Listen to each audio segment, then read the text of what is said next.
Hello and welcome back to Get Great at Maths. I'm here to help you pass your maths exam, so hit that like and subscribe button. We're going to look at keywords, key formulas and how to gain top marks.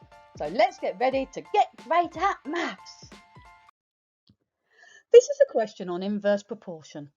Now we're going to look carefully at the keywords in here, and as long as you follow the key steps, you should be able to find the formula fairly straightforward, because it is the same method every single time. So make sure you know the steps and then you'll be able to work out the answer. So the keywords in this question is we've got a function y which is inversely proportional to the square root of x, and we're told that when y is equal to 5, x is equal to 36, and we've got to find a formula that links x and y. This is worth 3 marks, so it's worth being able to know how to do this because it is a very similar method every single time.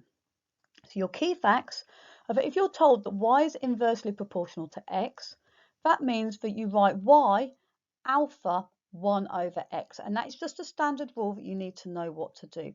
So the word inversely, okay, this word here inversely means 1 over. Okay, so you need to learn that inversely means 1 over. Then we've got our y. The alpha means proportional, so this symbol here, alpha, means proportional. And then to x, it means it's over x. Now, how we can write that next is we can replace the alpha and the 1 with an equals k. So we get an equation, y equals k over x, and this is an equation connecting y and x. So what you need to do is to work out the value of k using the values in the question, and then you have got an equation connecting y and x. Just be careful because this one here is the square root of x, and my example over here on the right hand side is just y is inversely proportional to x. So make sure you think carefully before you put the values in the formulas down here. Press pause, have a go at doing the question, press play when you're ready to hear the answer. Fantastic work, guys. Hopefully you've had a good go at doing this question. Let's get our different colour pen ready to mark our answer, and you can tick your answer when you've got the answer correct. Comment below to let me know that you've got the answer correct. Well done, guys.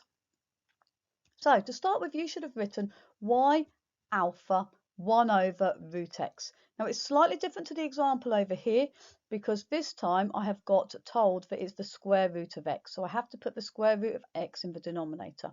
The start is the same, y is inversely proportional. Don't be put off if you've got different letters given in the exam.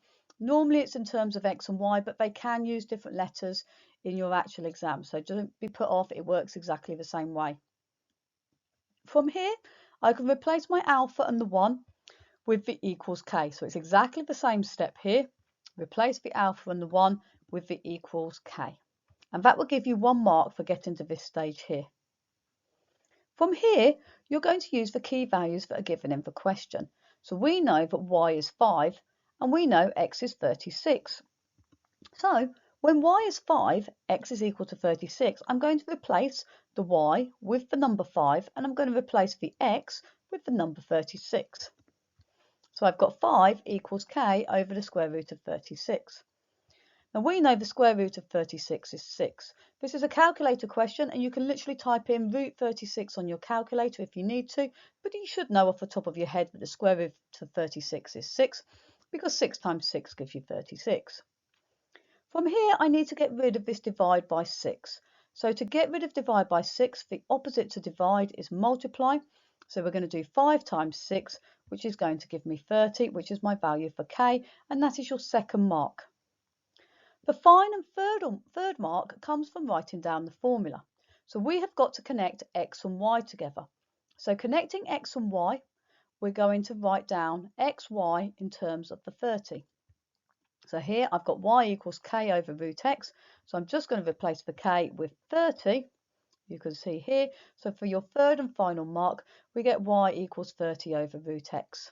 Okay, remember to mark your answer. Give yourself a tick. Remember to write the answer on the dotted line in the exam on the right hand side. Make sure your answers are nice and clear.